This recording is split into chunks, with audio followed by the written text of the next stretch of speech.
الله تبارك وتعالى في كلامه المجيد وقالوا لن تمسنا النار إلا أياما معدودة قل أتخذتم عند الله عهدا فلن يخلف الله عهده أم تقولون على الله ما لا تعلمون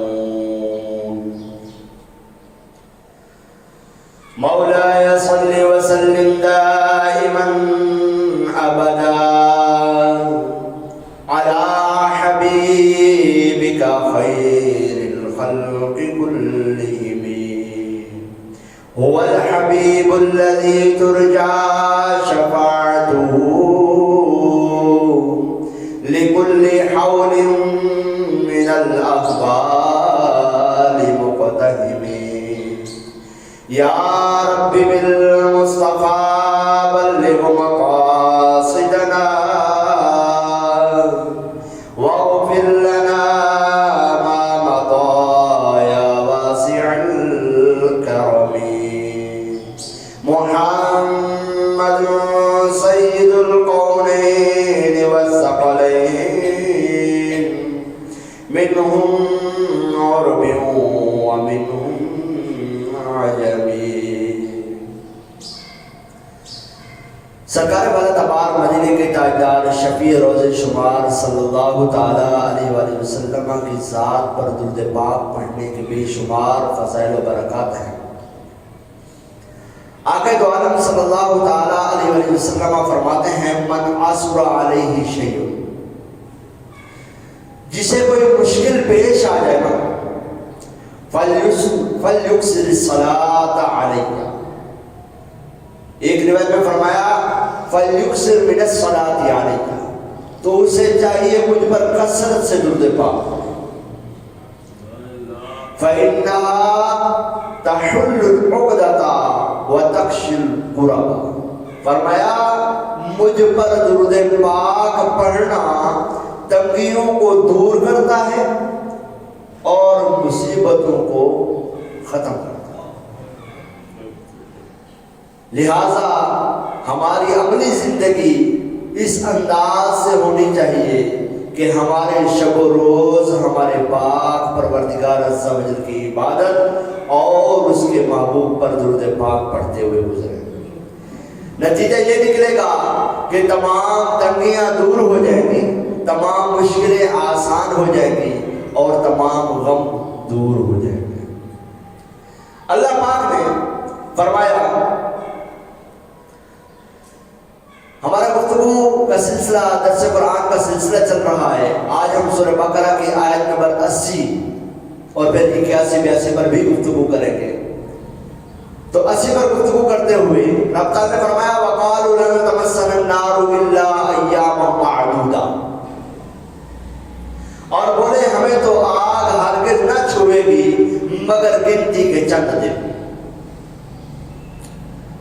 رب تعالیٰ نے فرمایا جب یہ دعویٰ کر رہے ہیں تو محبوب آپ ذرا ان سے پوچھو قُلْ أَتَّخَذْتُمْ عِندَ اللَّهِ عَهْدًا، کیا تم نے اللہ تعالیٰ سے کوئی وعدہ لیا ہوا ہے؟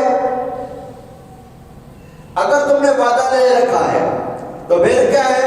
فَلَن يُخْلِفَ اللَّهُ عَهْدَهُ، اللہ تعالیٰ اپنا وعدہ کا خلاف نہیں کرے گا۔ یا پھر تم جھوٹ بولتے ہو اور فرمایا ام تقولون علی اللہ ما لا تعلمون، یا تم رب تعالیٰ پر وہ باتیں باندھ رہے ہو جس کا تمہیں علم ہی نہیں اور دعوے تم کرتے ہو۔ انسان کی جو زندگی ہے نا، اس آیت مبارکہ سے ہمیں جو تعلیم ملتی ہے، یہ آیت مبارکہ بنی اسرائیل کے حق میں بارے میں نازل ہوئی۔ انسان کی جو زندگی ہے نا وہ دو رنگوں میں بٹی ہوئی ہے، اور ان دو رنگوں میں سے ایک کا نام خوف ہے اور ایک کا نام بے خوفی ہے۔ خوف انسان کو جو ہے یہ پریشان کر دیتا ہے، فیئرلیس میں مبتلا ہو جانا انسان کو پریشان کر دیتا ہے اور طرح طرح کی ٹینشنوں اور آزمائشوں میں لے آتا ہے. لیکن اگر ہم فری فیئرلیس کی طرف جاتے ہیں، بے خوفی کی طرف جاتے ہیں، تو یہ انسان کو مزید جری کر دیتا ہے. انسان کے اندر مزید تکبر لے کر آ جاتا ہے، مزید اکڑ لے کر آ جاتا ہے، مزید اس کو پھٹنے خواہ بنا دیتا ہے. نتیجہ کیا نکلتا ہے؟ نتیجہ یہ نکلتا ہے کہ انسان خرابیوں کی طرف چلا جاتا ہے. اب یہ بے خوفی کیوں آتی ہے؟ اس کی چند وجوہات ہوتی ہیں. مال و اسباب کی کثرت ہو جانا، مقام و منصب کا مل جانا، جاہ و جلال کا مل جانا، دو چار ہاتھ جھومنے والوں کا مل جانا، بندہ بے خوف ہو گیا. کیوں؟ میری تو 4-5 لوگ سنتے ہیں، 10-15-100-50 لوگ میرے ہاتھ ملاتے ہیں، ہاتھ چومتے ہیں. اب تو میں بدماش ہوں، اب تو میں بڑا ہوں، اب تو میں جو کہوں گا. نہیں، یہ مقصود اگر لایا تو یہی تو بے خوفی ہے، یہی تو بے خوفی ہے جس چیز سے منع کیا گیا. دوسرا ہے خوف. انسان کے اندر فیئر کا آ جاتا، ڈر، خوف، اس پر جناب وہ ہر وقت سوار رہے. اب یہ انسان کسی کام میں نہیں رہتا. کیا ہے؟ سٹریس میں آ جائے گا. انسان اپنے اندر کمزوریاں ہی کمزوریاں پائے گا، ہر وقت اپنے آپ کو کاٹتا رہے گا، ڈپریشن کا شکار ہو جائے گا. یہ خوف ہے. یہ کیوں آتا ہے؟ مایوسیوں کی وجہ سے، ناکامیوں کی وجہ سے، برائیوں کی وجہ سے. ہر وقت اپنے اندر پائے جانے والی کوئی نہ کوئی خامی پکڑ کے بیٹھے رہنا کہ جناب تیرے اندر یہ خامی ہے، تیرے اندر یہ خامی ہے، یہ تیرے اندر خامی ہے، یہ نہیں کرنا چاہیے تھا، یہ کیوں کیا، یہ کیوں کیا. اچھا، ہمارے ہاں ہمارے معاشرے میں ماں باپ بھی ماشاءاللہ بچوں کو خوب خوفزدہ کرتے ہیں. اب ماشاءاللہ میں بول گیا ہوں، بنتا نہیں، اور ماشاءاللہ لفظ بولا جاتا ہے تعجب کے لیے. ہر جگہ خوبی بڑھائی چڑھائی کے لیے نہیں بولا جاتا. اور آپ کے اندر خوف بھرتے ہیں، یہ نہیں کرنا ہے، یہ کیا ہے، کیوں کیا ہے، یہ نہیں کرنا تھا، یہ کیوں کر دیا، اب کیا ہوگا، اب تیرا باپ آ جائے گا، اب تیری ماں سنائے گی، اب فلاں ہوگا، اب فلاں ہوگا. خوف بھرتے ہیں. خوف صلاحیتوں کو گرا دیتا ہے. انسان اپنے اندر موجود خوبیوں کو تلاش نہیں کر پاتا، اپنے اندر موجود اچھائیوں کا نظارہ نہیں کر پاتا. یوں انسان اپنی جو اس کی منزل ہے اس کو حاصل نہیں کر سکتا. تو خوف اچھی چیز ہے بھی نہیں بھی. اب خوف ہونا کیا چاہیے؟ بے خوفی کا کیا ہوتا ہے؟ ذرا قرآن پاک پر گفتگو کرتے ہیں. رب تعالیٰ نے فرمایا وقالوا، اور بولے. اس زمانے کے نبی اکرم صلی اللہ تعالیٰ علیہ وسلم کی حیات ظاہری کا جو زمانہ ہے، اس زمانے کے جو یہودی تھے یہ بولنے لگے دیکھو بھائی بات سیدھی سی ہے، تم خام خواہ اس چکر میں پڑے ہوئے، ضرورت نہیں ہے اس چکر میں پڑنے کی، ہمیں دیکھ لو، یہودی ہو جاؤ یہ ٹھیک ہے، ہمیں دیکھ لو، ہم ہیں، ہمیں تو آگ نہیں چھوئے گی مگر تھوڑے وقت کے لیے. اگر ہمارے میں گناہ ہیں بھی صحیح، تھوڑے وقت کے لیے ہمیں آگ پکڑ لے گی، بس تھوڑی دیر کے لیے ہمیں جہنم میں ڈالا جائے گا. اور فرمایا کہ علماء کرام فرماتے ہیں بنی اسرائیل کا یہ کہنا تھا کہ ہم جو چاہیں کر لیں، چاہے رشوتیں کھائیں، چاہے شریعت کے احکامات بدل دیں، چاہے انبیاء کی گستاخیاں کریں، چاہے ہم کچھ بھی کریں، ہمیں دوزخ کی آگ نہیں چھو سکے گی. ہاں یہ کہ بس تھوڑی سی ایسے بس محسوس ہوگی اور ہمیں نکال دیا جائے گا، لہذا کوئی مسئلہ نہیں ہے، سارے کے سارے یہودی ہو جاؤ. رب تعالیٰ نے ان کا رد فرمایا اور فرمایا کہ محبوب آپ فرمائیے ان سے، کیا اتخذتم عند اللہ عہدا، کیا تم نے اللہ تعالیٰ سے بھی وعدہ لے رکھا ہے، کیا لکھوایا ہوا ہے کہ کوئی تمہارے پاس کوئی اسلام ہے اس چیز کا، کہ کوئی آیت مبارکہ نازل ہے تمہارے پاس، کوئی دلیل ہے تمہارے پاس؟ اگر ایسی بات ہے تو پھر کیا ہے؟ فرمایا فَلَن يُخْلِفَ اللَّهُ اللہ وعدہ، اللہ تعالیٰ اپنا عہد کبھی بھی اس کی خلاف ورزی نہیں کرے گا، اللہ اپنے وعدے کی خلاف ورزی ہرگز نہیں کرے گا۔ لہذا جنت میں کون جائے گا اور کون جہنم میں جائے گا، یہ معاملہ آخرت کے متعلق ہے، لہذا اس کے بارے میں اپنی عقل کو مت دوڑاؤ۔ یہ نہیں کہو کہ جناب ہم انبیاء کے اولاد ہیں تو لہذا کوئی مسئلہ ہی نہیں، ہم جو چاہے کرتے پھریں اور لہذا ہمارے لیے کوئی پریشانی نہیں ہے۔ فرمایا اگر ایسا تمہارا دعویٰ ہے تو پھر دستاویز لاؤ۔ تو رب تعالیٰ نے پھر ان کو آگے مزید گفتگو فرمائی، فرمایا تمہارے پاس کوئی دعویٰ نہیں ہے، محبوب ان سے سوال کرو، اگر تمہارے پاس دعویٰ نہیں ہے تو کیا تم رب تعالیٰ پر وہ بات کہتے ہو جس میں تمہیں علم نہیں؟ یعنی بغیر علم کے محض اس بات پر کہ ہم انبیاء کے اولاد ہیں، محض اس بات پر کہ جناب ہم جو دنیا پر سلطنت پر ہم قائم رہے، ہم حاوی رہے، ہماری بادشاہتیں رہی اور ہمارے اندر نیکوکار بہت آئے، ہمارے اندر نیک پرہیزگار متقیوں کی ایک بارات رہی ہے، لہذا ہمیں کوئی مسئلہ نہیں ہے۔ فرمایا یہ تو تم اپنے عقل سے کہہ رہے، حقیقت کیا ہے؟ رب تعالیٰ نے فرمایا بلا من کسب سیئۃ واحاطت بہ خطیئتہ، کیوں نہیں جس نے گناہ کمایا اور اس کی خطا نے اس کا گھیراؤ کر لیا، گناہ کیا اور گناہ بڑھتے چلے گئے، بڑھتے چلے گئے، بڑھتے چلے گئے، اس کی خطا نے اس قدر اس کو اوڑھ لیا کہ اس کی خطا اس پر غالب آ گئی، وَأَحَاطَتْ بِهِ خَطِيئَتُهُ، اس کی خطائیں اس پر غالب آ گئی ہیں۔ فرمایا اولئک اصحاب النار، یہی جہنمی ہے۔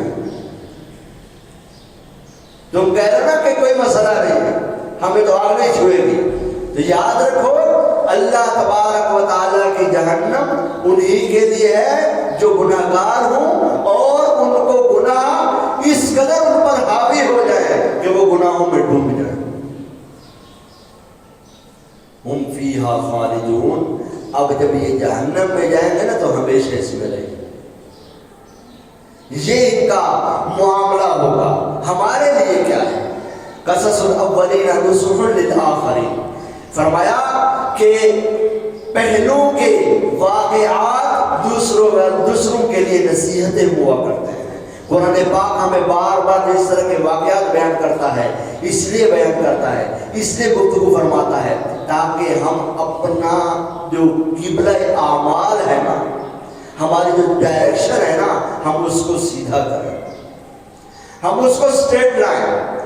ہم اگر احادیث مبارکہ میں یہ فضیلتیں سنتے ہیں کہ اللہ پاک اس عمل کی وجہ سے بخش دے گا، اللہ پاک اس عمل کی وجہ سے بخش دے گا، اللہ پاک اس عمل کی وجہ سے بخش دے گا، لیکن یاد رکھنا بے خوف نہیں ہونا، بے خوف نہیں ہونا۔ اور کس طرح چلنا ہے خود رب تعالیٰ نے بھی گفتگو فرمائی، فرمایا والذین آمنوا وعملوا الصالحات اولئک اصحاب الجنہ، فرمایا اور جو ایمان لائے اور اچھے کام کیے وہ جنت والے ہیں، فرمایا ہم فیہا خالدون، وہ جنت میں ہمیشہ رہیں گے۔ لہذا ہمارے سامنے رب تعالیٰ کے اس فرمان پر ہمارے سامنے ڈائریکشن بالکل واضح ہو گئی۔ ایک ہے بے خوف، ایک ہے اپنے آپ کو اچھا سمجھنے والا، اور ایک ہے کہ رب تعالیٰ سے ڈرنے والا، اچھے اعمال کرنے والا۔ فرمایا جو ایمان نہیں لائے گا، جو ہماری نافرمانی کرے گا، جس کی خطائیں اس قدر ہو جائیں گی کہ اس کی خطا ہی خطا ہوگی، نیکیاں اس کے اوپر نہیں ہوں گی، اب یہ شخص جہنمی ہو جائے گا۔ فرمایا جو ایمان لائے گا، اچھے اعمال کرے گا، یہی لوگ جنتی ہیں اور ہمیشہ جنت میں رہیں گے۔ تو ڈائریکشن بالکل واضح ہو گئی، راستے بالکل واضح ہو گئے، کامیابی اور ناکامی کا راستہ کھل کر سامنے آ گیا ہے۔ ہماری زندگی کا جو معیار ہے وہ یہی ہے کہ اپنی ڈائریکشن درست کریں۔ یہ جو جہازوں کے اندر ریڈار سسٹم لگے ہوئے ہوتے ہیں نا، یہ اور کاموں کے ساتھ ساتھ ان کا ایک کام یہ بھی ہوتا ہے کہ یہ ڈائریکشن سیدھی کرتے ہیں، ورنہ اس مشین میں اس ڈھانچے میں بیٹھے ہوئے بندے کو کیسے پتہ چلے میں کہاں جا رہا ہوں؟ تو وہ ڈائریکشن میں بتا رہے ہوتے ہیں۔ اگر آپ لوگ سفر کرتے ہیں تو بس وقت آپ لوگ کو میپ کے ذریعے بھی کچھ چیزیں نظر آتی ہیں، حالانکہ پیچھے بیٹھے ان کا کوئی کام نہیں ہوتا، اس سے نہ ہی جانا اس کو جہاز والوں کو اس سے کوئی خاص کام ہوتا ہے، یہ تو صرف ہماری توجہ بٹانے کے لیے گفتگو ہوتی ہے چیزیں ہوتی ہیں۔ لیکن یہ جو ریڈار سسٹم ہوتا ہے اس لیے تاکہ ہماری ڈائریکشن درست ہو۔ یوں ہی اگر آپ روڈ پر چلتے ہیں تو آپ کو جگہ جگہ بورڈ لگے ہوئے نظر آتے ہیں، اگر آپ کو جناب حیدرآباد جانا ہے تو ادھر چلے جائیے، اگر آپ کو صدر جانا تو ادھر چلے جائیے، اگر آپ کو لالو کھیت جانا تو ادھر رک جائیے، اگر آپ کو جناب سبزی منڈی جانا تو یہاں چلے جائیے، اگر آپ سراغ کوٹ جانا تو یوں جائیے۔ کیا ہے یہ ڈائریکشنیں ہیں، یہ ہمیں بتا رہی ہوتی ہیں۔ اب اگر کوئی شخص سراغ کوٹ جانے والا ہے اور وہ لیاقت آباد کی طرف مڑ جائے گا تو اس نے غلط ڈائریکشن استعمال کی ہے۔ ڈائریکشن موجود ہے لیکن اس نے غلط ڈائریکشن استعمال کی، تو نتیجہ کیا نکلے گا؟ وہ غلط کر بیٹھے گا۔ فرمایا کہ ایک ہے ایمان والا، ایک ہے اچھے اعمال والا، اور ایک ہے بے ایمان کافر اور برے اعمال والا، راستے دونوں کے سامنے ہیں۔ یہ مت کہو کہ ہمیں آگ تو تھوڑی دیر کے لیے چھوئے گی بعد پھر ہم جنتی ہو جائیں گے، نہیں، ڈائریکشن دیکھو کہ جا کس طرف رہے۔ اچھے اعمال کر رہے ہو تو تمہارے لیے جنت ہے اور سیدھی سیدھی ڈائریکشن، اور برے اعمال کر رہے ہو تو پھر جہنم ہے۔ اب یہ دعویٰ مت کرو کہ ہمیں تو آگ تھوڑی دیر کے لیے چھوئے گی، ہم تو انبیاء کی اولاد ہیں، ہم تو نیک لوگوں کی اولاد ہیں، ہماری نسلوں میں تو بڑے بڑے بزرگ گزرے، بڑے پرہیزگار گزرے، بڑے اللہ کے برگزیدہ بندے گزرے، لہذا ہمارے سارے کام سیدھے ہو جائیں گے۔ نہیں، فرمایا نہیں، ڈائریکشن یہ ہے کہ ہمارے محبوب کے قدموں سے جڑ جاؤ۔ ڈائریکشن یہ ہے کہ اس میں اس زندگی، اس محبوب کی زندگی سے سیکھو اور آگے چلو۔ آسی اور تھام لو دامن ان کا، وہ نہیں ہاتھ جھٹکنے والے، ابر رحمت کی سلامی رہنا، پھیلتے ہیں پودے لچکنے والے۔ اگر آپ دیکھیں نا، جو اسٹریٹ پودا رہتا ہے نا اس کے اندر مسئلہ یہ ہے کہ جب طوفان آتا ہے نا وہ ٹوٹ جاتا ہے۔ سفید آپ لوگوں نے سنا ہوا ہوگا، ایک درخت ہے، دیکھا بھی ہوگا۔ اس کا مسئلہ یہ ہے کہ جیسے ہی یہ زیادہ لمبا ہوتا ہے نا تو طوفان میں ٹوٹ جاتا ہے، لیکن اگر یہی پودا 2 3 4 ماہ کا ہو، 6 ماہ کا ہو، سال کا ہو تو یہ طوفان میں ٹوٹتا نہیں۔ وجہ پتہ ہے کیا ہے؟ وجہ یہ ہے کہ اس کے اندر اس عمر میں لچک بہت زیادہ ہوتی ہے۔ اس کو پکڑ کر اگر آپ زمین سے لگا بھی دیں نا اس کے سر کو پھر چھوڑے تو یہ واپس چلا جاتا ہے، لیکن چلا آتا ہے، بڑی آسانی سے چلا جاتا ہے۔ لیکن جیسے ہی عمر بڑھتی ہے نا اس کو اگر آپ کھینچنا چاہیں تو اب یہ ٹوٹے گا تو صحیح لیکن مڑے گا نہیں۔ یہ ہمارے لیے درس ہے۔ عمر بڑھنے کے ساتھ ساتھ اپنے اندر فلیکسیبلٹی رکھیں، اپنے آپ کو رب کے حضور جھکائے رکھیں۔ جتنا جھکائے رکھیں گے، جتنی فلیکسیبلٹی رہے گی، اتنا زیادہ پھیلاؤ ملے گا، اتنا زیادہ خیر رہے گی۔ جیسے ہی اپنے آپ کو فلیکسیبلٹی سے نکالیں گے اور اپنے آپ کو کچھ نہ کچھ سمجھنے لگیں گے، نتیجہ یہ نکلے گا کہ گناہوں کے طوفان بدتمیزیاں، اپنے اندر کا تکبر، ہر طرح کا کھینچاؤ تناؤ ہمیں توڑ کر قبر میں ڈال دیں۔ یہی ہوتا ہے کہ جب یہ سفیدہ ٹوٹتا ہے تو لکڑی کاٹنے والے آ جاتے ہیں، اٹھاتے ہیں، ٹکڑے کرتے ہیں، ٹکڑے کر کے جا کر تندور میں ڈال دیتے ہیں۔ لیجئے صاحب، لیجئے اپنی اکڑ، آ گئے اب خاک میں، بلکہ اب تو راکھ ہی ہو گئے، خاک تو کچھ وزن رکھتی ہے۔ یہ ہے ہماری ڈائریکشن۔ تو بے خوفی نہیں ہونی چاہیے، بے خوفی سے بچنے کا کہا گیا ہے۔ فرمایا الامن من مکر اللہ، اللہ کی خفیہ تدبیر سے بے خوف ہو جانا اور یہ ذہن بنا لینا کہ میں تو بخشا ہوا ہوں، اللہ پاک میری پکڑ نہیں فرمائے گا، بس مرتے ہی جنت میں پہنچ جاؤں گا۔ یہ انتہائی خطرناک مرض ہے۔ یہی مرض بنی اسرائیل کو لے ڈوبا۔ اب اگر آپ غور کریں، یہی بنی اسرائیل والے اگر اس وقت ایمان لے آتے مصطفیٰ جان رحمت صلی اللہ علیہ وسلم کے دستے اقدس پر ایمان لے آتے، جیسے حضرت عبداللہ بن سلام ایمان لے کر آتے، آپ کے ساتھ دیگر بھی بہت سارے ایمان لے کر آگئے۔ آج حضرت عبداللہ بن سلام ہے نا، کہ ابو جہل کو کوئی کہے گا حضرت؟ عتبہ شیبہ کو کوئی کہے گا حضرت؟ ولید بن مغیرہ کو کوئی کہے گا حضرت؟ نہیں کہے گا۔ کیوں؟ کیونکہ انہوں نے ایمان لے کر آ گئے۔ حضرت عبداللہ بن سلام ایمان لے کر آ گئے، ایمان لائے تو حضرت اللہ پاک نے عزت دے دی، فلیکسبلٹی لے کر آئے کہ میں بھلے یہودیوں کا بہت بڑا عالم تھا لیکن مجھ پر حق واضح ہو چکا ہے، اللہ پاک کا آخری نبی آ چکا ہے، مجھے ایمان لانا۔ فلیکسبلٹی تھی۔ آج تک ان کا نام لیا جاتا ہے، ان کے بیان کو، ان کی گفتگو کو بیان کیا جاتا ہے۔ آج بھی امت ان سے رشک کھاتی ہے اور امت ان سے برکت لیتی ہے۔ فلیکسبلٹی۔ اور دوسرے جتنے نام میں نے آپ کے سامنے لیے، ابو جہل، عتبہ شیبہ، ولید بن مغیرہ، ابو لہب، یہ سارے کے سارے کوئی حضرت نہیں کہتے ان کو، بلکہ نام لیتا تو نفرت خود بخود پھوٹتی ہے۔ ان کے اندر کیا تھا؟ ہم سرداری والے ہیں، ہم مالدار ہیں، ہم اکڑ خان ہیں، ہم بڑے بڑے ہیں، ہم سردار ہیں، ہم بڑے بڑے قبیلوں کے بڑے ہیں۔ نتیجہ کیا نکلا؟ کہ ہمیں نبوت ملنی چاہیے تھی۔ رب تعالیٰ جانتا ہے کس کو رسالت عطا کرنی ہے، تو نتیجہ یہ نکلا کہ آج یہ جہنم میں جل رہے ہیں، اور حضرت عبداللہ بن سلام اور آپ جیسے جتنے بھی تھے وہ تمام کے تمام الحمدللہ اللہ کے رحمت سے، اللہ کے وعدے کے مطابق، اللہ کے فضل سے جنت میں۔ تو لہٰذا بے خوفی جو ہوتی ہے نا، یہ تمام کے تمام گناہوں کی جڑ ہے۔ پیارا آقا صلی اللہ تعالیٰ علیہ وسلم کہ یہ لوگ صحابی بن جاتے ہیں، لیکن انہوں نے کیا کہا؟ وَقَالُوا لَن تَمَسَّنَا النَّارُ إِلَّا أَيَّامًا مَّعْدُودَةً، اور بولے ہمیں تو آگ ہرگز نہ چھوئے گی مگر گنتی کے چند دن۔ یعنی ان کے بگڑنے کی بنیادی وجہ بے خوفی تھی۔ یہ گناہگار ہو کر خود کو نیکوکار سمجھتے تھے، بیکار ہو کر بھی اپنے آپ کو جنت کا حقدار کہتے تھے، اور اپنے آپ کو اللہ کا پیارا خیال کرتے تھے، اور یہ گمان کرتے تھے جہنم میں جانا ہی نہیں، اگر گئے بھی سے تو گنتی کے کچھ دن جائیں گے اور فوراً واپس آ جائیں گے۔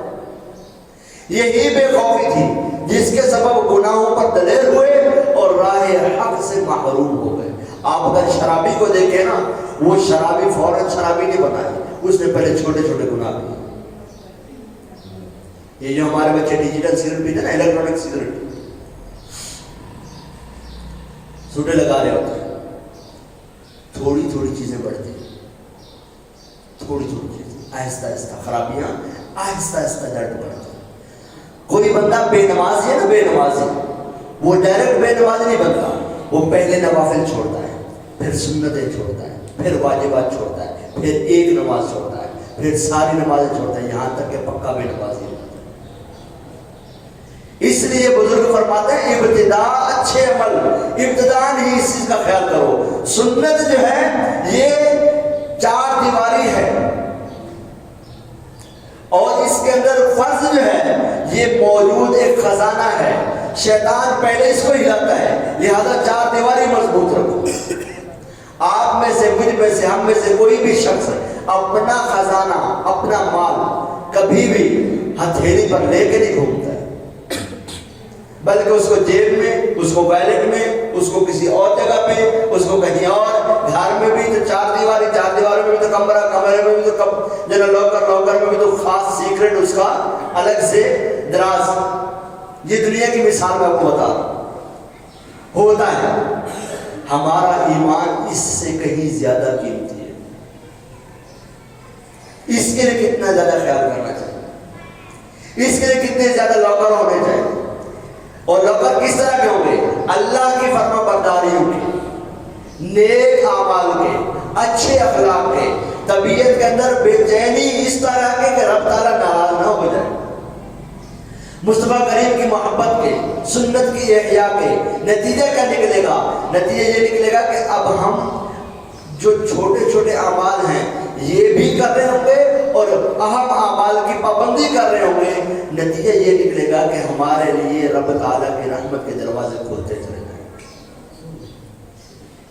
لہذا بے خوفی جو ہے یہ انسان کو خراب کرتی ہے اور انتہائی خراب کرتی ہے.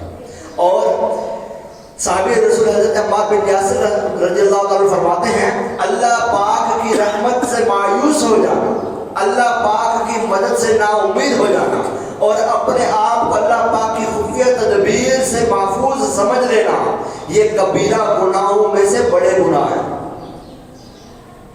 ہمارے یہاں تھوڑی سی تکلیف آ جانا، تھوڑی سی تکلیف تو کیا کرتے ہیں، ہائے میں تو نہیں. اور 10-15 کو جب تک بتائیں گے نہیں تب تک سکون نہیں ہوگا. میں یہ عرض کرتا ہوں، ہم نے جب سورہ فاتحہ کا درس قرآن کیا تو میں نے کہا دیکھیں بات سنیں، ہم کسی کو کچھ بیان کر رہے ہیں نا، ہماری کوئی اس وقت سنے گا جب تک وہ تھکے گا نہیں. ہم کسی کو اپنا حال دل بیان کر رہے ہیں، اپنا دل ہلکا کر رہے ہیں، اپنا بوجھ ہلکا کر رہے ہیں، ہماری کوئی کب تک سنے گا، اس وقت تک سنے گا جب تک وہ تھکے گا. جیسے وہ تھکے گا نا وہ کہے گا بس موضوع تبدیل کرو، جان چھوڑو، کیا پیچھے پڑے ہوئے. ہمارا رب عز و جل وہ ہے جو فرماتا ہے میرے پاس آؤ، مجھ سے عرض کرو، میرے سامنے رو، میرے سامنے گڑ گڑاؤ، مجھ سے مانگو، مجھ سے سوال کرو، میں دوں گا. کون ہے جو دیتا ہے؟ میں دوں گا. تو جس رب عز و جل نے عطا کرنا ہے، جس رب عز و جل نے فضل فرمانا ہے، ہم اس سے اگر بے خوف ہو جائیں تو پھر وہی ہوا نا کہ ہم نے تو سب کچھ پانی میں ڈبو دیا، سب کچھ اپنا جلا کے راکھ کر دیا ہے. لہذا ہونا یہ چاہیے کہ رب تعالیٰ عز و جل کی فرما برداری کرتے رہنے چاہیے. رب تعالیٰ خود فرماتا ہے نبئ عبادی انی انا الغفور الرحیم، میرے بندوں کو خبر دو کہ بے شک میں ہی بخشنے والا مہربان ہوں. اور پھر خود فرماتا ہے وَأَنَّ عَذَابِي هُوَ الْعَذَابُ الْأَلِيمُ، اور میرا عذاب دردناک عذاب ہے. دونوں چیزیں بیان کی. لہذا عمل پر بھی بندے کو نہیں چاہیے کہ اترائے اور بے عملی سے خوف کھائے. بنی اسرائیل کے 70 زاہدوں کے حوالے سے میں آپ کو ایک بات بتاؤں. اس وقت کے جو نبی کریم نبی تھے نا، رب تعالیٰ نے ان کو وحی فرمایا ان 70 زاہدوں میں سے کوئی بھی ایمان پر نہیں مرے گا. زاہد نے کسے کہتے ہیں؟ وہ شخص کہ جس کو دنیا میں کوئی رغبت نہ رہے، دنیا کی کسی بھی چیز سے اس کی کوئی محبت لگاؤ نہ ہو، تعلق صرف اتنا کہ بس زندگی گزارنی ہے، اس پہ اس سے کوئی سروکار نہ ہو کہ یہ کیا ہے، اس کو کہتے ہیں زاہد. اور 70 زاہدوں کے بارے میں رب تعالیٰ نے فرمایا اپنے نبی کو کہ ان میں سے کوئی بھی ایمان پر نہیں مرے گا. اب نبی پریشان ہو گئے اور عرض کیا یا اللہ عز و جل یہ کیا، یہ تو ایسے نیک ہیں کہ ان کی نیکیوں کی مثالیں دی جاتی ہیں، گناہ نہیں کرتے، ایسے فرما بردار ہیں اور ان سے کسی کو برائی پہنچی نہیں ہے. مالک یہ کیا بات ہوئی، اس کی کیا حکمت ہے کہ یہ اس حال میں مریں گے کہ ان میں سے کوئی ایمان والا ہی نہیں ہوگا. فرمایا ان کے اندر ایک برائی ہے، وہ یہ ہے کہ یہ مجھ سے بے خوف ہو. ایک برائی ان کے اندر ہے، یہ مجھ سے بے خوف ہو. ہر ایک سے بے خوف ہوں، اپنے رب سے بے خوف نہ ہوں. ہر ایک سے بے خوف ہو جائیں، اپنے رب سے بے خوف نہ ہوں. رب نے جو کہا ہے اس پر سختی سے عمل کریں. ہر معاملے میں لازمی ہے، ورنہ 70 زاہدوں کا یہ حال ہے عبرتناک انجام کہ کوئی بھی ایمان کی حالت میں دنیا سے نہیں گیا. میں اور آپ کیا ہیں، 2 رکعتیں نماز پڑھ لیتے ہیں ہم نیک ہو گئے، 4 سجدے کر لیتے ہیں ہم نیک ہو گئے، 2 روپے صدقہ کر لیتے ہیں ہم نیک ہو گئے، مسلمانوں کو کچھ نہ کچھ دے دیتے ہیں ہم نیک ہو گئے. نہیں، ہنوز دلی دورست. لازمی یہ ہے ہم اپنے رب عز و جل کے کتنے فرما بردار ہیں اپنے آپ کو بار بار چیک کرتے رہے. گاڑی میں پیٹرول بھی چیک کرتے رہتے ہیں نا جو گاڑیوں والے ہیں. کیوں چیک کرتے ہیں؟ کہ کہیں پھنس نہ جاؤ، کہیں گھسیٹنا نہ پڑ جائے، کہیں دھکا نہ لگوانا پڑ جائے. 4 ویل ہے تو اور آزمائش ہو جائے گی، لہذا احتیاط پہلے ہی ڈال دو. تو زندگی کا تو پتہ ہی نہیں، پھر نماز کیوں نہیں پڑھتا؟ پھر اللہ کی نافرمانی سے کیوں نہیں بچتا؟ میں تو 70 جیسا تو نہیں ہوں، 70 کا ایک جیسا بھی نہیں. لازمی عمل یہ ہے کہ ہم اپنے رب عز و جل کو راضی کرنے کی کوشش کریں. اور اللہ پاک اتنا بڑا بے نیاز ہے، اتنا بڑا مہربان ہے، اتنا بڑا کریم ہے. فرمایا فَيَغْفِرُ لِمَن يَشَاءُ وَيُعَذِّبُ مَن يَشَاءُ. فرمایا تو جسے چاہے بخش دے گا اور جسے چاہے گا سزا دے گا. میاں محمد بخش رحمۃ اللہ علیہ پتہ کیا فرماتے ہیں عدل کرے تا تھر تھر کمبڑ اونچیاں شانہ والے ہو. عدل کریتا تھر تھر کمبڑ اونچیاں شانہ والے ہو. فضل کریتا بخشے جامن میں جہے منہ کالے ہو. اگر رب تعالیٰ انصاف پہ آ جائے نا، انصاف پہ، تو پھر اس انصاف کا معیار یہ ہے کہ رب تعالیٰ ایک دن کے بر بھی پکڑ لیتا. ایک نیک لڑکے کا انتقال ہوا، بڑا پرہیزگار متقی تھا، تمام گناہوں کو چھوڑ چکا تھا، متقی، انتقال ہو گیا. خواب میں کسی نے دیکھا، ہاں بھی کیا ہوا تیرے ساتھ؟ اللہ تعالیٰ نے کیا معاملہ کیا؟ کہا میرے رب نے مجھ سے حساب لیا، سب کچھ بخش دیا، صرف ایک دن کا جو میں نے مالک کی اجازت کے بغیر دانتوں میں خلال کیا تھا نا، رب تعالیٰ نے اس کی وجہ سے مجھے پکڑ لیا. یہ ہے عدل. عدل یہ ہے. ہم میں سے کتنے ہیں بے ضابطگیاں کرتے ہیں؟ پر میں عدل کریتا تھر تھر کمبڑ اونچیاں شانہ والے ہوں. رب تعالیٰ انصاف پر آ جائے نا تو کوئی بھی اس پاک پروردگار عز و جل کے آگے اپنے آپ کو کلیئر نہیں کروا سکتا ہے.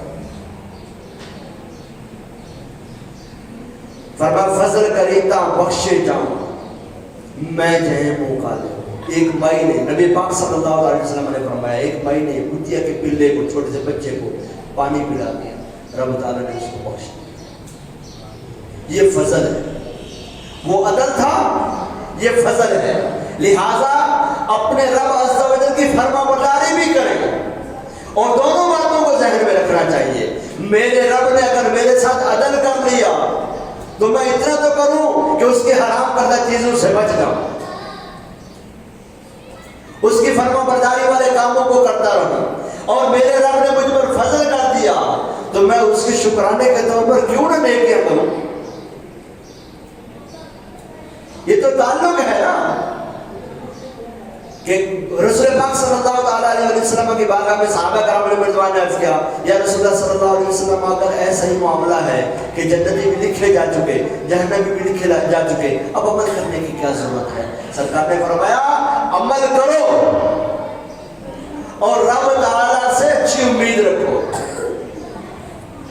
عمل نہیں ترک کرنا ہے کہ میں برا ہوں، برائیاں کرتا رہا ہوں، یا میں تو اچھائیاں کر نہیں سکتا لہذا اب مزید گناہوں میں پڑ جاؤں. نہیں، میں گناہ گار ہوں، اب میں چھوڑتا ہوں اپنے رب کو راضی کروں اور اپنے رب سے امید رکھتا ہوں میرا رب مجھے میرے پچھلے معاملات معاف کر دے اور آگے کے لیے بھی مجھ سے پکڑ نہیں فرمائے گا، مجھے رسوا نہیں کرے گا. یہ امید رکھے. لہذا اچھے عمل والے، نیک، حافظ، قاری، عالم جو بھی ہیں، ان کو اپنے رب عز و جل سے امید رحمت رکھتے ہوئے عمل کرنا چاہیے. چدراہٹ کسی کام کی نہیں، ایک لحظے کی ہے یہ بادشاہ، لمحے بھر کی اور عمر بھر کی رسوائیاں ہیں. اللہ تعالی ہمیں اور آپ کو، ہم سب کو اپنی رحمت سے، اپنے خیر سے، اپنے فضل سے رکھے. آمین.